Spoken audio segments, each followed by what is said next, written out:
Lakoak COVID-19 egoitzetan izan duen eraginari buruz, enkargatutako ikerketa batek langileen ratioak aipatzen ditu hilkortasunari eragin zioten aldagaietako bat bezala Beatriz Artolazabal sailburuak txostenaren zati bat zehaztu du, baina ia 6 hilabete geroago eta Euskal Herria Bilduk eskatuta. COVID-19 izurriak hilgarritasun tasa altua utzi zuen Arabako, Bizkaiko eta Gipuzkoako zahar etxeetan kutsatutako 5 adinekotik bat zendu zen gaitzaren ondorioz.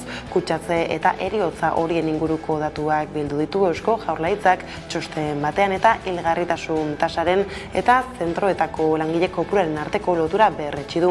Beatriz Artolazabal gizarte politiketako sailburuak ordea ez ditu ratioak aipatu lehen mintzaldian, Jaurlaritzak arlo horretan duen eskumen nagusietako bat den arren, izan ere kritika gogorrak egin zizkioten gobernuak 2019ko udan onartutako dekretuarin langileen ratioak ez zetozelakoan bat mendekotasun handia duten egoiarren arretarekin eta pandemiaren harira araua berraztertzea adostu zuten legebiltzarrean. Alderdiek galdetuta sailburuak jakinarazi du dekretu berria 2023ko lehen hiruhilekoan onartzea espero duela, baina ukatu egin du langile kopurua arazo bat dela. Arratsaldeon guztioi, COVID-19ak zaharretxeetan eragindako hilgarritasun tasa altua jaso dute Eusko Jaurlaritzaren txosten batean eta Artolazabalek eredua defendatu du legebiltzarrean. Izan ere gizarte politiketarako sailburuaren arabera txostenaren ondorioak ez dira hain argiak, adierazi du sistemak ondo funtzionatu zuela. Interpretazio partzialen eta apriorismoen aurrean, argitu behar da, zentroen izaera publikoari edo pribatuari buruzko datuak ez direla eztabaida ezinak. Nolanahi ere, datuek erakusten dute, zentro pribatuek ez dituztela sektoreko gainerako zentroek baino COVID-19aren gaineroiotza maila handiagoak izan. Irmo ziurta dezakegu, hartutako neurriak egokiak izan zirela, egoitzetan utzatzeak saiasteko. Egoitzez, Arabako egoitza pribatuetako langileak grebara itzuliko dira urriaren 26an eta 27an ELA eta LAB sindikatuek beste bi greba egun deitu dituzte, hitzarmenaren negoziazioaren blokeoari aurre egiteko lan ustez gain manifestazioa egingo dute urriaren 25an. Adrian García, ELA sindikatuko kidea.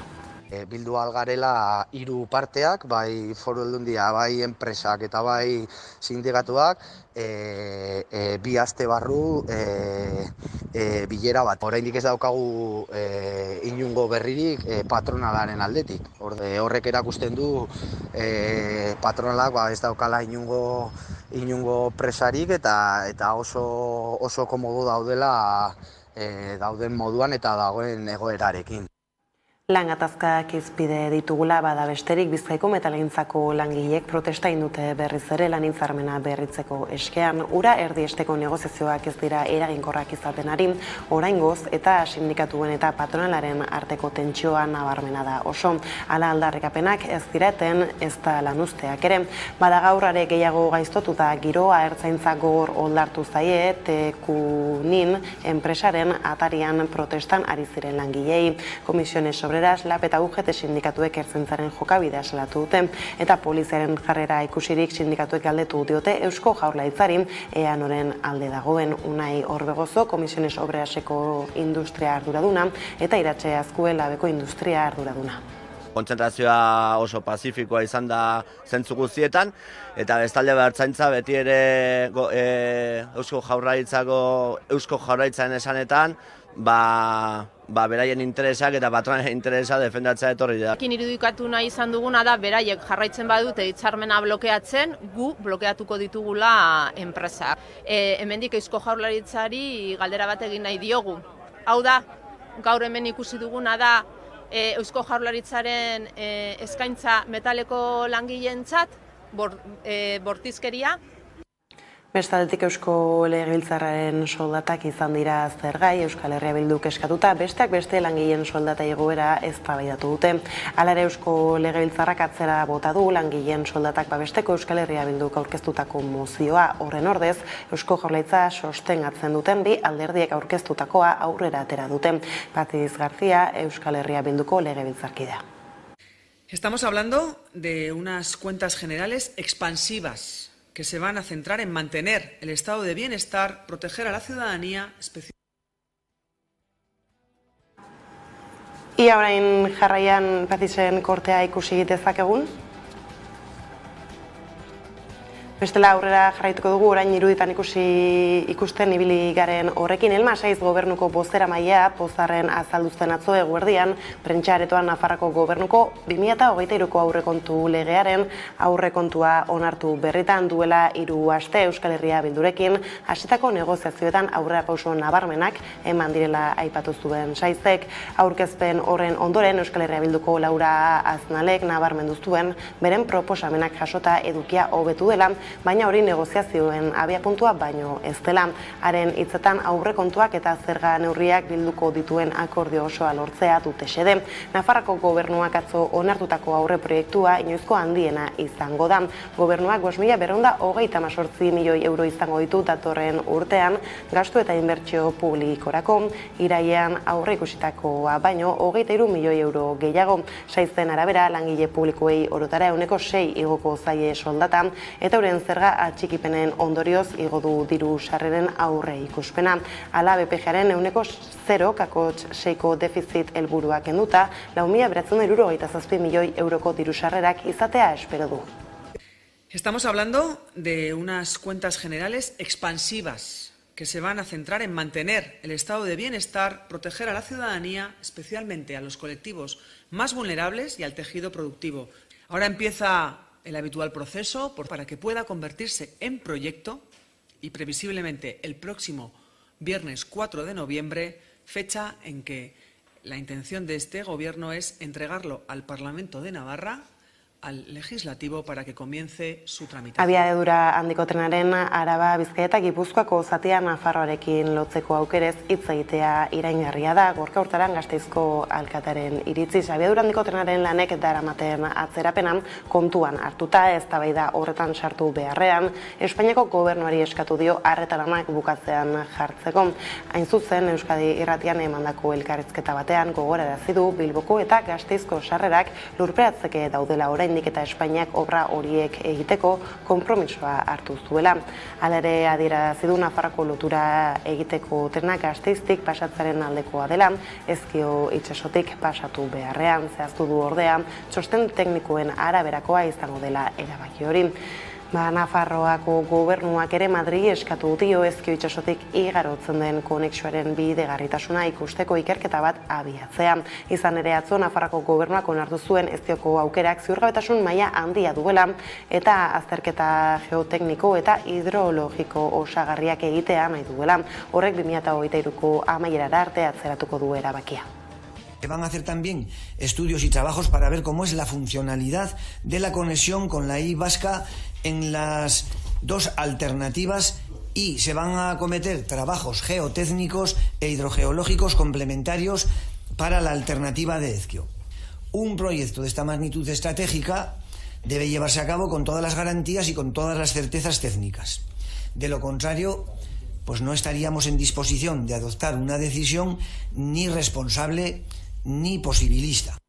Gaizlatuta 25 urte bete ditu aurten Hondarribiko Jaizkibel konpainia parekideak. 1997an jaio zen Hondarribiko alardean parte hartzeko eskatzeko, emakumeen soldadu gisa desfilatzeko eskubidea aldarrikatzeko. Bada Jaizkibel konpainiak loratzen jaialdiaren bidez ospatuko du 25. urte hurrena, urriaren 22an. Egun osoko festa antolatzen ari dira ibilbide historiko batekin, herri bazkariarekin eta zenbait ekitaldi eta kontzertuekin. Gauzak horrela, lekuna konpainiako kida izan dugu gurean gaur gonbidatu nagusi gisa, Mendel Laurdenak eman duenari begira. Nik uste dut nahiko erraza dela esatea, ez. Eta nik uste dut hori dela arazo nagusienetako bat, Kanpainiak egin du bere bidea, jarri du energia, jarri du indarra, eta izan du ere bai babesa, baina instituzioena ez. Eta azken finean hori da hau konpontzeko gakoetako bat. Eta Lerroburekin bukatzeko Hondarribitik Iruñara, 72 topaketak bere amairara heldu dira. Nafarroako Gobernuko Kultura eta Kirol Kontseiari den Rebeka Esnaolak topaketen arrakasta nabarmendu du.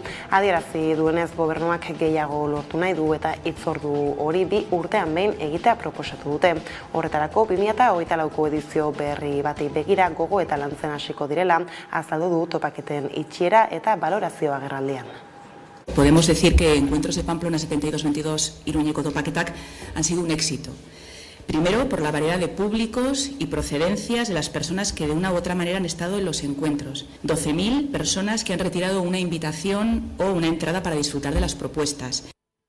Osteguneko Lerroburuak ala iritsi duguneko argazkari heltzeko unea Izurrian zehar zahar etxetan izandako hilgarritasuna langile ratioekin lotu dute. COVID-19ak zahar etxetan eragindako hilgarritasun tasa altua jaso dute Eusko Jaurlaritzaren txosten batean eta Artolazabal Sailburuak eredua defendatu du Legebiltzarrean. Nerea Garzia. ELA eta LAB sindikatuek deia egin dute Arabako egoitza pribatuetan. Otsailean langileen lan baldintzak aldatzeko eztabaidak gelditu ziren. 2 sindikatuek maila uztea erabaki. Ia laster badaukagun jasotzerik Artolazabalen korte hori, beraz jarraian orain bai egoitzen bueltakoekin jarraiki, baina lan gatazkei gelduta Arabako egoitza pribatuetako langileak grebara itzuliko dira urriaren 26an eta 27an. ELA eta LAB sindikatuek beste 2 greba egun deitu dituzte hitzarmenaren negoziazioaren blokeoari aurre egiteko. Lan ustez gain manifestazioa egingo dute urriaren 25an. Registratu genuen beraiekin biltzeko. ELA eta LAB sindikatuek deia egin dute Arabako egoitza pribatuetan. Otsailean langileen lan baldintzak aldatzeko eztabaidak gelditu ziren. 2 sindikatuek maila uztea erabaki zuten. Azken hilabeteotan eztabaida mailara deituko zutela iragarri zuten, baina sindikatuek ez dute berririk jaso oraindik. Idatzi bat erregistratu genuen beraiekin biltzeko eta gaur bertan idatzi gaituzte esanez bildu algarela 3 parteak, bai Foru Aldundia, bai enpresak eta bai sindikatuak 2 aste barru bilera bat. Oraindik ez daukagu inungo berririk patronalaren aldetik. Horrek erakusten du patronalak ez daukala inungo presarik eta oso komodo daudela dauden moduan eta dagoen egoerarekin. Eta lan arlokoak izpide ditugula bada besterik, Bizkaiko metalgintzako langilek protesta egin dute berriz ere lan hitzarmena berritzeko eskean. Ura erdiesteko negoziazioak ez dira eraginkorrak izaten ari oraingoz eta sindikatuen eta patronalaren arteko tentsioa nabarmena da oso. Hala aldarrikapenak ez dira eten, ez da lan uzteak ere, bada gaur are gehiago gaiztotu da giroa.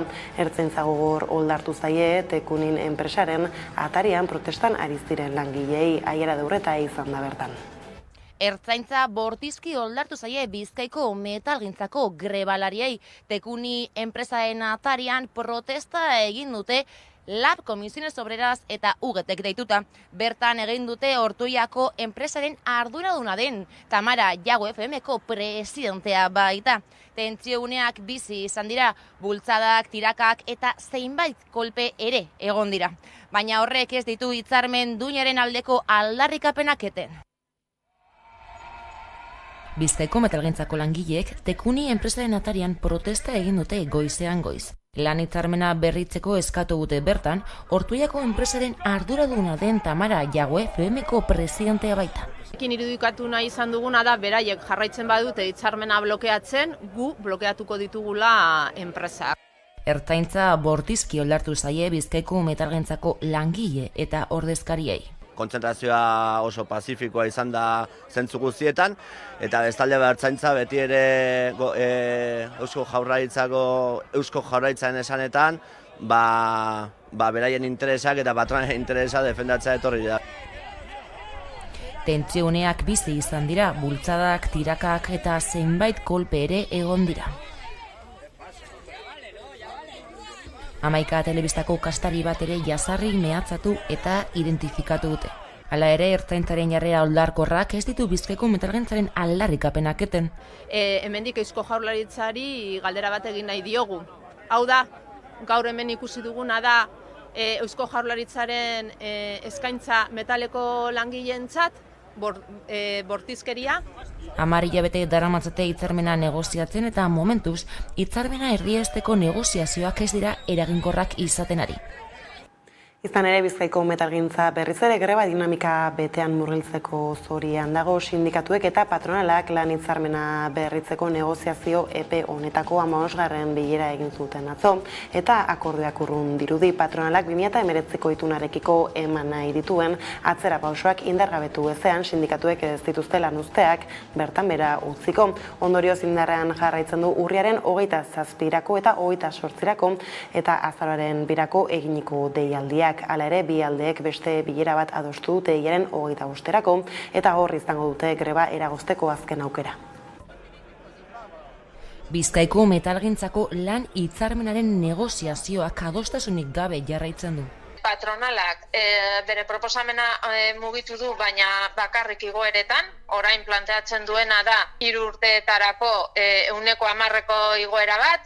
Pizkanaka jarrerak hurbiltzen doazen arren sindikatuen ustez, FEDEM patronalak negoziazioa blokeatzen du oraindik. Duguna da eskauzela bape gertu patronalatik, ez? Patronalak jarraitzen dau atzerako jadi esan gauza batzuk mantentzen euren proposamenien. Azken asteetan bi proposamen jarraitu mai gainean FEDEMek, batetik 4,5ko soldata igoera, eta bestetik gehienez diota 12ko igoera 3 urteetarako.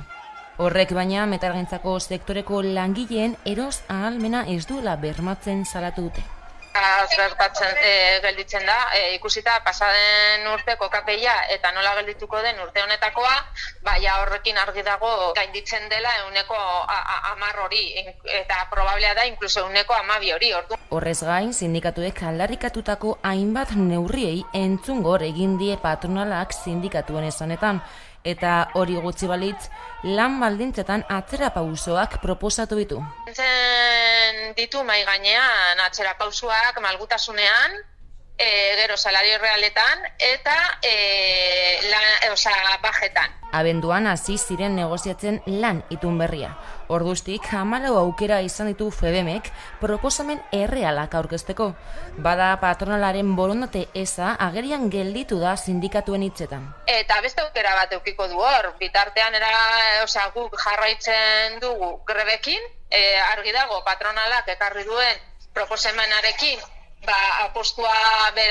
patronalen apostua dela gatazka egotea. Bestaldetik larruoinetako eta arropa denda, zein merkataritza orokorreko langileen hitzarmenak ez dira berritu. 2007tik itunaren negoziazioak 2019an abiatu zituzten eta tarte horretan hainbat protesta egin dituzten. Barazoa ala patronalaren blokeoa salatzeko azaroaren 4an eta 25ean grebarako deia egin dute sektorean ELA eta LAB sindikatuek aiera deurreta. Larru eta oinetako arropa denda eta merkataritza orokorreko langileen hitzarmena berritu gabe dago 2007tik. 2019an hasi ziren lan hitzarmenaren negoziazioak eta tarte horretan hainbat protesta egin dituzte sindikatuek patronalen blokeoa salatzeko. Bada oraingoan Sekobi eta Bizkai dendak patronalei lotuta daude merkataritza enpresa txiki eta ertainen jarrera salatu dute LABek eta ELAK. Sindikatuen ustez horiek baitira langileen baldintzak okertzen dituztenak. Egoera horrela LABek eta ELAK grebara deitu dituzte sektoreko langileak azaroaren 4 eta 25. Baina Sekobi eta Bizkai dendak patronaletan bazkidetuta dauden enpresa eta elkarte gehienak hain zuzen ere komertzio txiki eta ertainak dira. Eta beste saltoki batzuetan mobilizazioak egin eta Gran Bia itxita mantendu dugun bitartean uste dugu oso egon direla negoziazioan. Eta beraz, behartuta ikusten gara estrategia horretan aldaketa bat eman eta hemendik aurrera haiek ere seinalatzera. Gure helburua honekin da, haiek ere senti ditzatela gure mobilizazioen ondorioak, haien langileek hitzarmenak ez berritzea sufritzen duten moduan, azken batean merkataritza txikiko langileak direlako egoera eskasenean daudenak. Ekonomiarloko beste ertz batzuei iritsita, Eusko Jaurlaritzak Arabako Errioxako upategi batzuek sor marka propioa sortzeko egitasmoari emandako bultzadak bete-betean jo du EAJ eta PSeren arteko harremanetan, bereziki Arabako Aldundian sozialistentzat akats larria da eta arduragabekeria bat Ramiro González Aldun nagusiak berriz erantzunkizuna gainetik kendu du eta gogorarazi du Jaurlaritzak ezin zuela besterik egin. Nerea García lankideak azalduko digu zertan den auzia sakonago. Hala da, bai, zenbait erreakzio eragin ditu aurrera pauso honek, batik bat Errioxako kontseiluan. Izan ere, kontseilua bihar bilduko da eta honen inguruan eztabaidatuko du. Bestalde, Abra elkartea, Eusko Jaurlaritza eta Arabako Foru Aldundia elkartuko dira hurrengo astean araudia eta estatutuak onartzeko. Baimen honek estatuan merkaturatzeko ahalmena ematen die ardoak Arabako Errioxa sor marka barruan zabaldu nahi duten upategiei. Hala ere, hau ez da ibilbidearen amaiera. Oraindik Europatik baimena ailegatu behar da. La posición de la Diputación Foral de Álava es que lo mejor para Rioja Alavesa, lo que aúna más voluntades, lo que genera un mayor consenso en Rioja Alavesa, es la creación de una denominación de origen Rioja Alavesa bajo el paraguas Rioja. Gauzak horrela 2024ko uztak babestutako jatorri deitura izango du, baina hori egia bihurtu baino lehen estatutuak onartu behar dituzte. Horretarako berehala Eusko Jaurlaritza, Arabako Foru Aldundia eta Abre elkartea elkartuko dira eta onartuko dute sormarka berriaren araudia. Da baimen provisionaloa da eta Europaren azken erabakiaren zai geratuko da. Bestalde ikusteko dago zer gertatuko den Errioxako kontseiluak eskatutako upategien eta maaztien esklusibotasunarekin. Ez dakigu hori legala den, ze gaur egun kontseiluaren barnean kabaren zera beste marka bat dago eta ez da normala, hori ez dakit guri iruditzen zaigu mendeku antzeko gauza bat zentzu gabekoa. Norberak bere upategiekin eta bere mahatzekin nahi duena edo alduena edo berak kudeatzeko modua aukeratu aldu. Abra, Arabako Errioxako upeltegien elkarteko upategi eta maazti zain batzuk dira sormarka berrira aldatzeko prest daudenak, baina Bruselatik azken oniritzia iritzi arte ez da jakingo zehazki zenbatek emango duten azken pausoa Errioxako sigilua usteko. Azpiegiturei helduta ordea, abiadura handiko trena zeresana ematen ari da asteotan. Bernardo Siriza, Nafarroako lurralde kohesiorako kontseilaria Euskal Y-koaren eta Nafarroako abiadura handiko trenaren lotunea Gasteiztik egitearen alde agertu da, bestak beste aukera merkeagoa delako kontseilariak berak finkatu du gobernuaren jarrera afera honen aurrean. Momentuz baina, abiadura handiko trenaren lotunea zein izango den eztabaidatzeke dago. Testuingurua hala Gorka Hortaran Gasteizko alkatearen iritziz, trenaren lotunaren aukerez hitz egitea iraingarria da azpiegitura honen lanek daramaten atzerapena kontuan hartuta. Eztabaida horretan sartu beharrean Espainiako gobernuari eskatu dio arretalanak bukatzean jartzeko. Bernardo Siriza, Nafarroako lurralde kohesiorako kontseilaria Euskaliaren eta Nafarroako atxetaren lotunea Gasteiztik egitaren alde agertu da, besteak beste aukera merkeagoa delako. Kontseilariak bera finkatu du gobernuaren jarrera afera honen aurrean.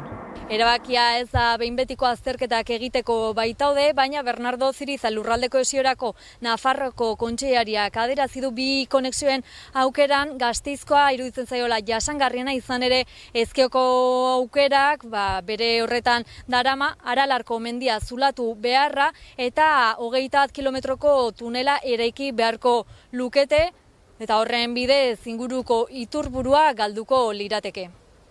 Se van a hacer también estudios y trabajos para ver cómo es la funcionalidad de la conexión con la Y vasca en las dos alternativas y se van a acometer trabajos geotécnicos e hidrogeológicos complementarios para la alternativa de Ezkio.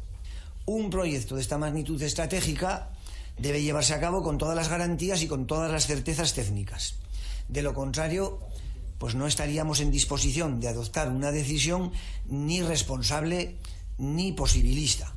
Dena den Nafarroako zenbait alderdik Ezkioko lotunaren alde egin dute, hala nola Navarra Sumak eta Geroa baik. Abiadura handiko trenaren inguruan Espainiako ministerioarekin egin den azken bilera irailean izan zen.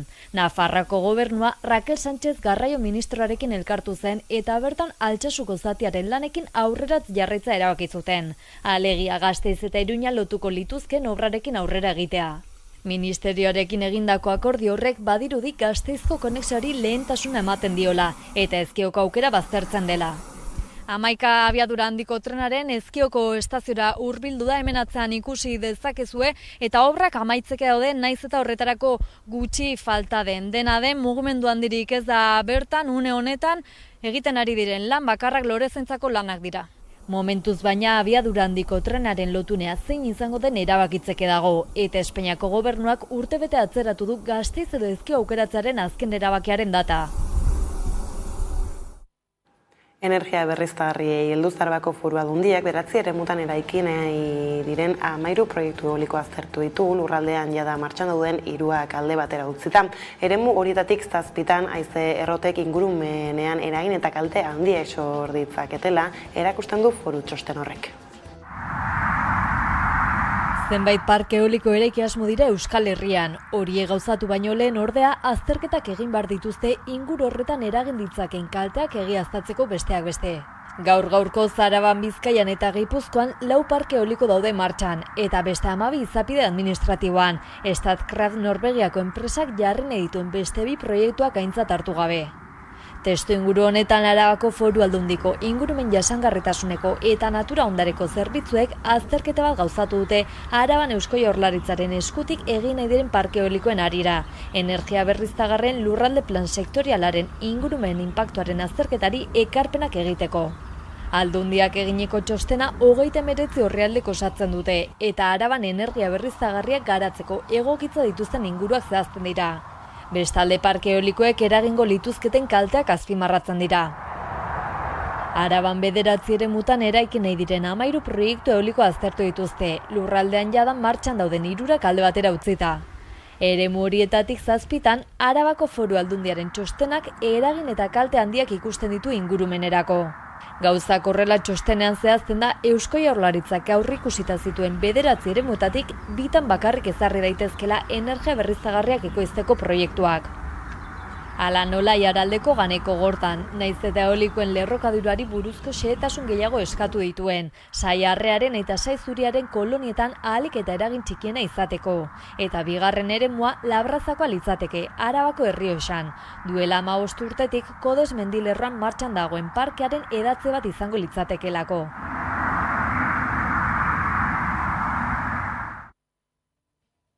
Inigo Urkullu Jaurlaritzako lehendakariak Euskal Kostaldeak itsas energian duen potentziala nabarmendu du bai itsasoaren indarragatik, bai sektore produktibo berri bat sortzeko dituen azpiegiturengatik.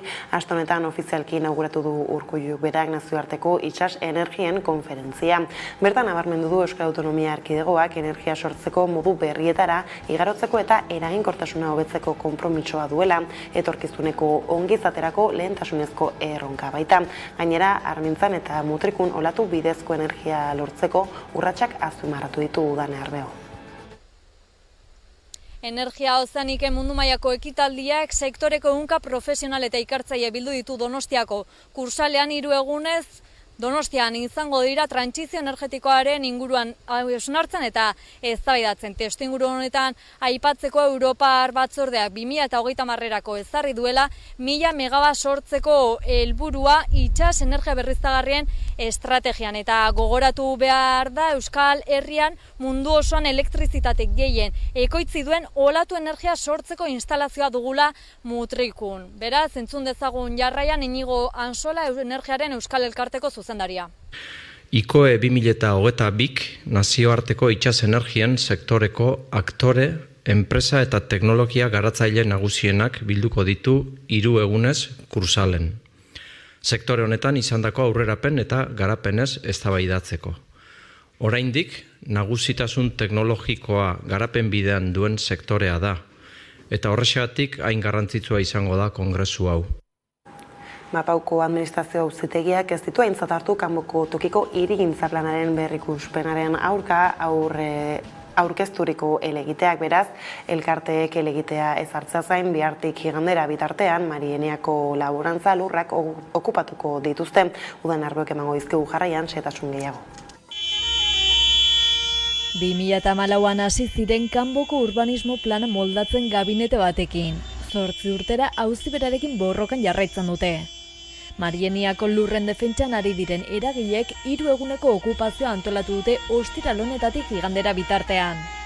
Lurtzaindia elkartea kade kolektiboa nahi dugun herria oposizioko taldearentzat eta kanboko herritarrentzat ez uste bat izan da Paueko auzitegiak harturiko erabakia. Alegia eragileek ezarritako kanboko tokiko irekintza planaren berrikuspenaren aurka aurkezturiko lehen helegita baztertu du Paueko administrazio auzitegiak. Epaiak azaldu duenez, Marieniako lurrek laborantzarako duten balorea ez da frogatua, ez baita bermatua, ezpeletako piperra eta itsasuko gereziak landatzeko balio duenik. Marieniako lur horietan higiezinen promotoreak aurkezturiko proiektuaren arabera 94 etxebizitza sozial eraikiko dira 4 hektareatan. Horietatik 49 alokairuan eta 45 salmentan. Dena den kanboko Marieniako lurren defentsan jarduten duten eragileek ez dute amore emateko asmorik. Marienia ezunki kolektiboak luzaturiko deiari jarraituz 1000 gora herritar bildu ziren iragan apirilaren 23an kanbon antolaturiko manifestazioan. Elkarteek borroka segitzeko beharra nabarmendu dute oraingoan eta herritarrei dei egin diete mobilizatzen jarraitzeko. Hala asteburuan urriaren 21tik 23ra Marieniako laborantza lurren okupazioa egingo dute. Ostirale eguerdian hasiko dituzte muntak eta lanak Marieniako lurra eremuan. Larunbatean 10etan berriz manifestazioa egingo dute kanbon. Egitarau zabala antolatu dute astebururako.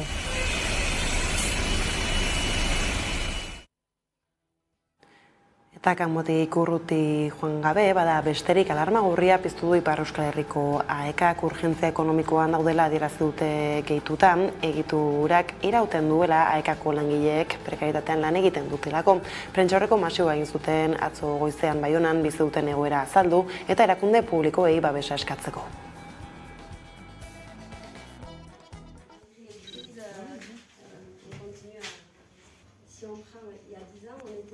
Gaur nahi izan dugu gure egoera plazaratu, arazoa da gaur egun AEKako langileak prekaritate handian bizi direla eta hori ditxigirela mugar batera eta nahi izan dugu plazaratu gure egoera. Orduan, hau nundik etortzen da, nahi baduzu hizkuntz politikak laguntzen dituelarik erakundeak, laguntzen alditu helduen euskalduntzean, laguntzen alditu bi aldetan. Ikasleak lagunduz, eta beste bada egitura laguntza. Zenbakiak gardentasun osoz aurkezten ditugulako eta uztailean ere hala egin genuen, argazki garbi bat erakutsi genien, eta beraz gure egoera ulertzen dute, kontua da beraiek kutsak dituztela, beraiek EIEPek jasotzen duen dirua, gero hori berbanatua da Ipar Euskal Herriko egituretan, eta orduan ez dute diru gehigarririk hor, eta hori da gure hor pareta baten kontra gira, zeren gu defizitarioa izanen gira hemendik aintzinera, eta hor baliabideak behar ditugu, erran bezala guk doakotasuna aldarrikatzen dugu, eta hortarako instituzio publikoen aldetik diru laguntzak behar ditugu, beraz gure kasuan peri diru gehiago eskatuko. Bada Euskaraz Nafarroako administrazio auzitegiak bertan bera utzi du euskararen ezagutza eskatzea Orkoiengo udaleko 9 lanpostu eskuratzeko nahitaezko baldintza gisa. Orkoiengo udalak osoko bilkuran erabaki zuen euskararen ezagutza eskatzea bertako 9 lanpostu eskuratzeko nahitaezko baldintza gisa. Navarra suma ez zegoen ados eta neurria errekurritu zuen. Asteazken honetan Nafarroako administrazio auzitegiak koalizio kontserbadoraren alde jo du eta udalaren neurria baliogabetu du. Taldeak errekurritu ostean ebatzi da koalizioak berak ohar baten bidez jakinarazi duenez. Gainera euskara merezimendu gisa baloratzea ere baliogabetu egin du aginduzko ezagutza eskatzen ez zaien lanpostu guztietan. Ez da Nafarroako administrazio auzitegiak erabaki hori hartzen duen lehenengo aldia.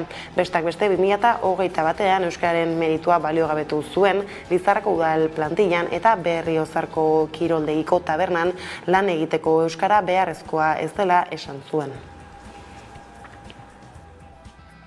Eta horko jenetik Larragara eskolande ereduko ikasgela bat eskatu du guraso talde batek, eskaera egina diote Nafarroako gobernuari, baina ez dute erantzunik jaso. Familien eskaria babestu dute behatokiak eta sortzen elkarteak adi.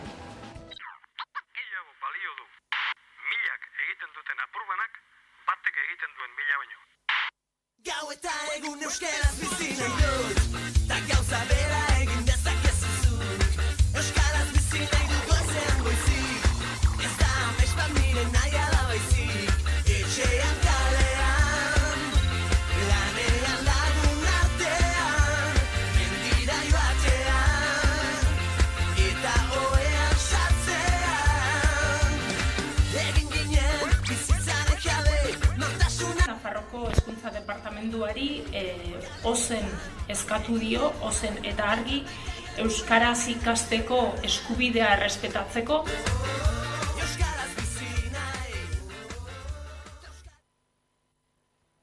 Kulturarlora helduta 20 film labur lehiatuko dira Euskal Zine bileraren 45. aldian. Gaur hasiko da Lekeitioko zinema jaialdia eta igandera arte iraungo du. Koordinatzaileek iragarri dute inoiz baino herrikoiagoa izango dela. Aipatzekoa da gainera Ramon Agirre aktorari eman diotela begiradak saria.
Ordea lerroetan aipatu bezala Iruñako 72 topaketak bere amaierara iritsi dira.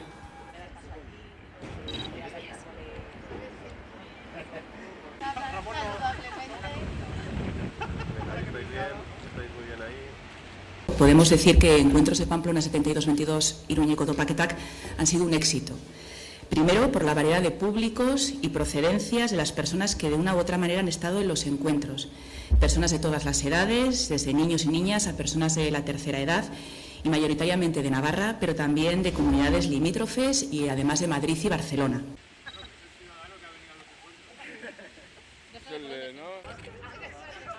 Bueno, valorapena kriston nona da. Oso pozik gaude, batez ere hiritarrak, oso modu honean hartu dituztelako topaketa hauek, elkarrizketa hauek entzuteko eta realitateari buruz hitz egiteko, aretoa beteta ikustea izan da hori kriston poza. Labait Iruñan oso klima esango genuke polita sortu delako topaketa hauen inguruan.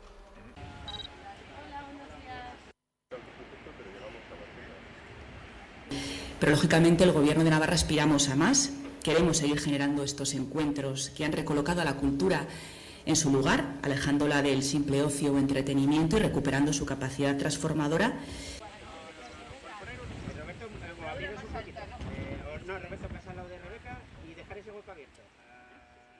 Eta osteguneko berriak horrela iritsi albistegiaren bukaerara gaurkoan lerroetan azaldu bezala leku ona Jaizkibel konpainiako kidea izan dugu gurean gonbidatu nagusi gisa eta haren elkarrizketarekin agurtuko zaituzte orain Jaizkibel konpainiaren 25. urteurrena izpide. Izan ere urteurrena ospatu asmoz urriaren 22an loratzen jaialdia egingo dute festa giroan egun osoko egitaragua prestatu dute eta Hondarribiar guztiak eta inguruko lagunak gonbidatu nahi izan dituzte elkarrekin ospatzera. Beraz elkarrizketa ikusi baino lehen Udan Erbeo lankideak jaiaren nondik norakoak azalduko dizkigu. Eta horren bestez besterik ez gure aldetik hauek izan dira eguerdiak gurean gaur utzi dituenak. Guztiak eta gehiago nahi duzuen aldiro 11.esatarian ondo izan eta bihar arte. Mendela urten igaro da Hondarribiko Jaizkibel konpainia alarde parekide aldarrikatzen hasi zela. 25 urte hauetan 100 lagun batu dira konpainia parekidera eta urte-urrena ospatu asmoz loratzen jaialdia antolatu dute, urriaren 22an egingo dena. Argi daukagu gure helburua oraindik ez dugula lortu eta horrek haserretzen gaitu. Nola ez? Ezin zaigu buruan kabitu emakume izate hutsagatik, espazio publikotik, ospakizunetatik, herriaren bihotzetako batetik botatzen jarraituko gintuztenik 21. mendean, baina errealitatea hori da. Hala ere, pasatako urteak eta gero Jaizkibel konpainiaren freskotasuna, alaitasuna eta aurrera jarraitzeko grinak ospatzeko modukoa direla azpimarratuz hori egitera doaz urriaren 22an. Herriko 22. konpainia garela, hemen gaudela eta bizirik gaudela ospatuko dugu. Horretarako egun osoko egitaraua prestatu dute eta Hondarribia guztiak eta inguruko lagunak gonbidatu nahi izan dituzte elkarrekin ospatzera. Goizeko 10:00 hasiko dute eguna Jaizkibel konpainiaren alarde parekidearen aldeko borrokaren eta bestelako egitate historikoen berri emango duen ibilbide historikoarekin. Eguerdeko 12:00 Gipuzkoa plazan elkartuko dira Jaizkibelen simbolo bihurtu diren zapi koloretsuekin festa hasteko. Ondoren herri bazkaria egingo dute jostaldi frontoian eta arratsaldeko 6:30 egingo dute eguneko ekitaldi nagusia bentan. Ekitaldi nagusia 6:30 izango da, izan garena eta garena ospatu eta gure helburuak aldarrikatzeko. Azkenik kontzertuak izango dituzte 7:30 hasita. De Ingles, Anari, Pinpilinpusis eta Merina Gris. Ibilbide historikoan eta bazkarian parte hartzeko plazak dagoeneko agortu dira. Dena den konpainiako hartarazi du ikasturtean zehar bestelako ibilbide historikoak ere antolatuko dituztela noizan behin.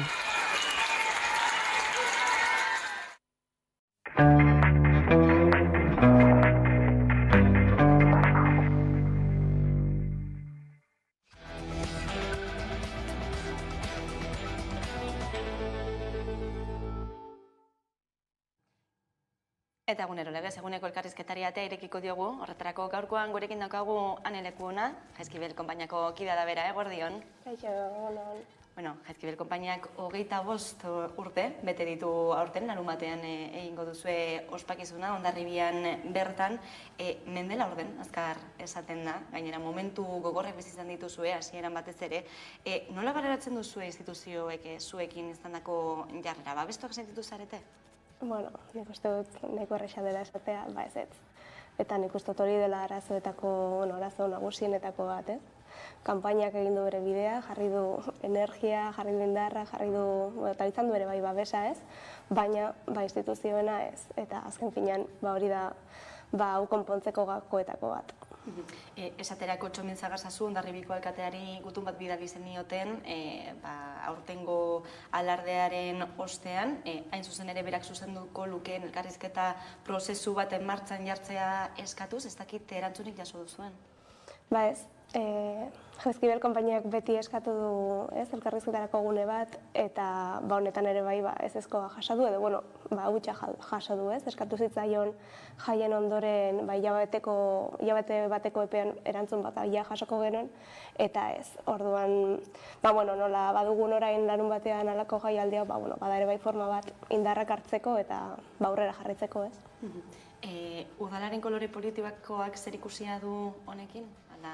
Politikatik aratago doan zerbait da? Bueno, nik esango nuke ia guztia dela politikoa bizitzontan eta hau ere bai, ez? Azken finean bada zerbait konponbide bat eman bartzaiona eta kasu honetan boterea daukatenak, EAJkoak dira, ez? Hondarribin azkenean historikoki indarrean egon den partidua eta orduan arazoa azkenean eskutik da ere bai horrekin, nik uste dut. Aurtengoan esaterako Emakunde, Arartekoa, Euskal Herria Bildu Podemos eta Ezker Anitzaioko indar politikoak izan ziren, Hondarribian bertan, hutsunerik antzen bazen duten? Berriro ere ez, biztabekoa da, azkenean Hondarribiko arazoa hau ezin da ulertu, ez baldin badugu testuinguru soziopolitikoa ulertzen, eta kasu honetan historia hau EAJaren eskutik doa. Eta hori arbistakoa da gaur egun, eta esaten genduguna, ez? Konponbiderako gakoetako bat hau da. Baina hurbilketarik izan duzue azken urteetan? Azken fina ez pentsatu Jaizkibel konpainiak beti eskatu duela elkarrizketarako eskua, eta beti jaso duela, ez? Hutsa eta ate itxiak. Orduan, behin eta berriro ez, basoka berdinari tiro egitea. Baina diputazioaren aldetik esaterako badirudi azken urteotan egon dela, ez? Hurbilketa nahi bat. Bai, inkluso nik esango nuke hau dela gehiago, eta igual nire iritzi personala ez, baina alderdi bertan ere bai badituzela gozatxo batzuk konpontzekoak, eta hori Hondarribiren kasuan, nahiz eta izan oso herriko kontu bat erakusten duela edo bistako egiten duela, alderdiak maila igual handiago batean dituen arazo batzuk. Erakunde ezari garela, Izaskun Landa da emakundeko buru izan dena, horren ondotik Miren Elgarrestak hartu du haren lekukoa, salatu duzuen ez alarde parekidearen aurkakoa da bera, zenolako ondorioak ekarriko ditu honek? Ikusteke dago, baina berriro ere bada arazo bat edo bistaratzekoa, ez? Nola Jaizkibelek ez duen kargo honen babesi jaso eta etorkizunari begira, ez? Nahi baldin badugu instituzioek emakumeak babestea, da galdetzekoa eta bistarako egitea, nola da posible, ez? Emakumen bezalako instituzio batek ez Hondarribi eta Irungo kasuak babestea. Alarde parekidea, hori da zuen aldarrikapen nagusienetakoa, baina baita ere publikoa izan dadila, zein da egoera? Bueno, ez da, kanpotikan beti esaten du, ez da zaila ulertzen, nahi dugu alarde bat, nahi dugu parekide izatea eta publikoa izatea, guztiontzat izatea, herrikoa denez, ez da herrikoentzat. Orduan, martzean da honetan ere bai, bistako egiten da nola privatizazioaren kontu honek, daramala alako paradoja hori, ez? Bistako egiten du azkenean zein darrekari diren hitz egiten edo. Nolakoa izan da aurtengoa? Aurreko urteekin alderatuta lasaiagoa izan da? Bueno, azkeneko urteetako joera ikusten dugu Jaizkibel konpainia gero eta babes gehiago daukala, eta ez bakarrikan inguruko, esango dugu herri edo testu inguruko pertsonengatikan, baizik eta baita ere herri bertakoetatikan. Eta pozgarria da, indarrak ematen digu ere aurrera jarraitzeko. Orduan esango dugu emaitza edo pozgarria dela, ez? 1000 soldadu eta baina gehiago gara. Baina herrian, zein da sentsazioa? Izan ere oraindik ere bada alarde parekidearen alde ez dagoen jendea, herriko lagunak, auzokideak, familiarrak ere izan daitezke ez, zein da alardea? Bueno, da zerbait kuriosoa, nik uste dut Hondarribitarrok ulertzen dugun zerbait da, eta igual kanpokoei esplikatzea nahiko zailak asotu batzutan, baina ere imaginatzen dut beste leku askotan ere gertatzen diren bezalak, badira gauza batzuk batez ere ekainetik aurrera sentitzen direnak, ez, bilpilean egoten direnak, eta nik hori kontatzen dut nire ikuspuntutik, nire bizi penetatikan, ezin dut hitz egin, ez, duela 25 urte emakume eta gizon askok bizitu zutenaz, hori noski desberdina da, baina gaur egun inkluso ez, sumatzen da desberdintasun horiek eta uste baino indar gehiago daukate hori ere bai. Zure kasuan, noiz hasi zinen, desfilatzen Jaizkibelen? Ni oso urte gutxi daramatzat soldadu bezala. 2018an uste dut desfilatu nuela lehenengo aldiz. Eta, baina nire kasuan ere bai, inguruko laguna kuadrillak bertan desfilatzen zuen, familiatekan ere bai, esan dut ez dela alako aurrera paso bat edo, nik aldorratzatik inoiz ez dut arazorik izan, baina, nik uste dut jende askori ere gertatu zaion bezala, izan zela alako klik bat ulertzea, txikitatik erakutsi digutela emakumei, espaloian geratu eta bertatik ondo pasatzen. Eta esan edut bizi esperientzia hori azkenean ere bai bada zerbait ikasia. Eta inoiz ez dugula galdetu edo egin beharko genuela galdetu ez, eta jende askori animatzen diot pentsatzera nola izango zen jaia bizitzea barrutikan. Eta nik uste dut hortikan jende askok egin duela klik eta esan du probatuko dut. Eta Jaizkibel konpainiak eman digu babesa hori probatzeko. Argi zeneukan orduan Jaizkibelekin bat egingo zenuela? Bai, ez jakina, hasteko ez daukagu beste aukerarik, ez? Emakume izan da alardean parte hartzeko espazioa Jaizkibel konpainiak ematen digu, emakume eta gizon askok historia hau bete dutelako, ez? Eta horregatik aroi eskerrak eman behar dizkiegu. Astapenetara joan da, ez? Aipatu dugu 25. urte hurrena ospatzen ari zaretela, baina tentsio handiko momentuak izan dira, lehen urteetan batez ere, baina duela epe motzean ere gogoan ekartzekoak dira horietako batzuk, beldurra ere igaro duzuela, aipatu izan duzue, batez ere aipatu dudan bezala lehen desfile horietan, zein da balantzea? Bueno, nik uste balantzea, eta igual nik esaten dut, baina esango nuke orokorrean konpainiaren parte garen guztiek esango zutela merezi izan duela, ez? Egindako borroka guztiak eta pasatako jende asko pasa dituen beldur eta min eta egoera ez desiragarri horiek merezi izan dutela. Beste alde, esandakoa nolabait ere bai uste dut badaukagula oraindikan egiteke zerbait dela oroimen hori pixka bat berreskuratzea eta batez ere lehenengo urte horietan, baina esan bezala duela ezain beste ere bai pasa diren esperientzia guzti horiek ere bai nolabait bistako egin behar ditugula, ez? Hori bada zerbait oraindikan egiteko daukaguna. Esaterako aurtengoan plastikorik beltzik ez da ikusi. Bai, ez, nik uste dut gaur egun egoera desberdina dela adibidez, azkeneko 10 urteetan edo bizitu denarekin, batez ere alde zaharrean, ez? Hori ere bada nabarmentzekoa. Hondarribiko tentsio gune nabarmena alde zaharra da, baina oso desberdina da eguna espazio eta kale desberdinetan. Baina bai, aurten desberdina izan da, azkeneko urtetan ere bai izan da pozgarriagoa, sumatzen da jendearen babesa. Nik uste dut batez ere, bistakoa egin den azken urte hauetan da nolabait herriak jende asko sentitzen zuen zeozer bistako egin dela, ez? Eta ez dela ingrabea emakumeak herriko jaietan parte hartzea, eta hor jende askori klik egin dio, ez? Herri mugimendu batei esker. Pasatako guztia igarota, zauriak, lehen komentatu ditugun kontraesan horiek herrian bertan irekita daudela esango zenuke? Bueno, berriro ere nik ezin dut jende guztien ganitz egin, ze nik uste dut norberak ere esperientzia desberdina daukala, eta ez dela berdina da duela 20 urteko pertsona batena, edo Jaizkibel konpainian txikitatik desfilatu duenak, ez? Baina zauriak hor daude, eta zauriak zaindu egin behar dira, eta sendatu. Eta horretarako ere bai uste dut, probetxatu dezakegula ere bai pasa den denbora, jakina ez inoiz isilarazteko edo ezkutuko egiteko, baizik eta kontrakoa, ez? Zaintzeko eta ikusteko hori konpontu daitekela. Konponketaren bidea, elkarrizketatik etorri beharko da ala beharrez? Esan dago, Jaizkibel konpainia beti historikoki egon da elkarrizketaren alde.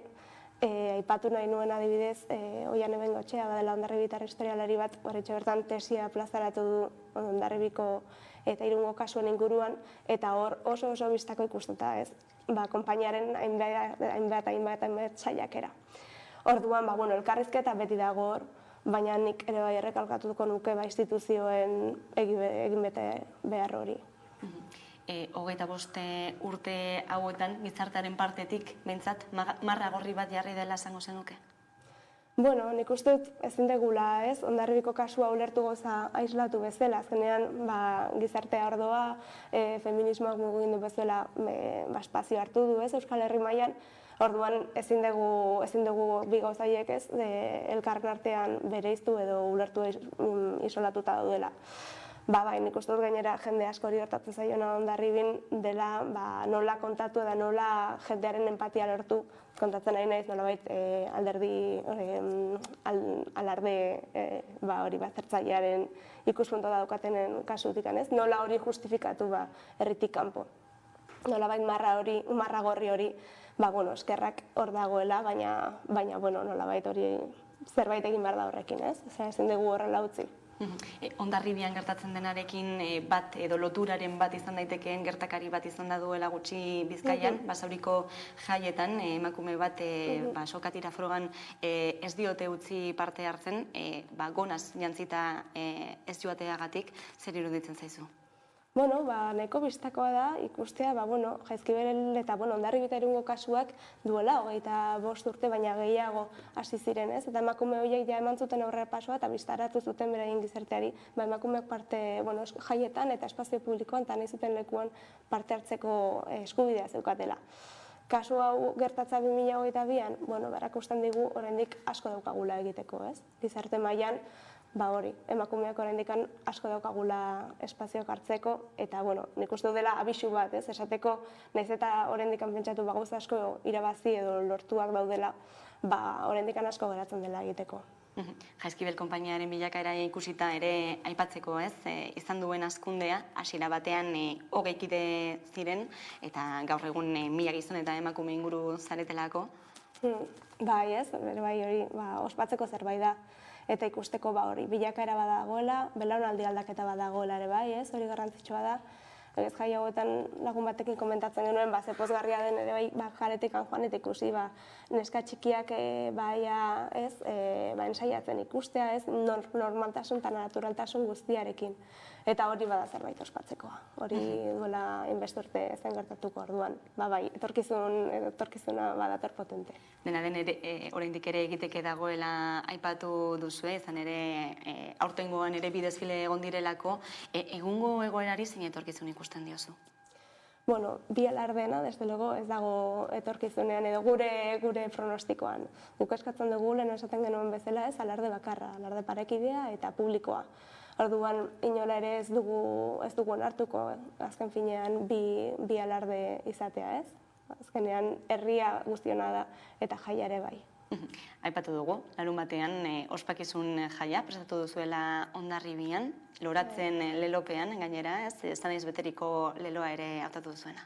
Bai da zerbait ospatzeko, adia esan da. 25. urte horrena ospatzeko, esango dugu aitzaki bat, nolabait herriko espazio publiko ere bai hartzeko okazio bat, eta beste ere bai nabarmendu hori eskerrak emateko ez, gure haziak izan ziren hoiei, eta urte hauetan ere bai babesa eman digutenak, elikatu dutenak, eta guzti hori ere bai bada zerbait esan bezala oroimena egiteko, eskerrak emateko, eta esan bezala nolabait ere bai belaunaldi aldaketa hori ere bai bistako egiteko.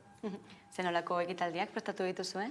Helburu horiekin pixka bat datozenak, alde batetik lehenengo puntuan dakagu ibilbide historiko bat, Hondarribiko batez ere alde zarrean prestatua, hori jakitearren plazak bukatuak daude, baina bai dauka intentzio hori ez, oroimen hori berreskuratzea eta bistako egitea, zen ikustut oraindik pedagogia asko daukagula egiteko, inkluso herritar hondarribitarrok ez, dakigula oraindik ezin den gure historia benetan.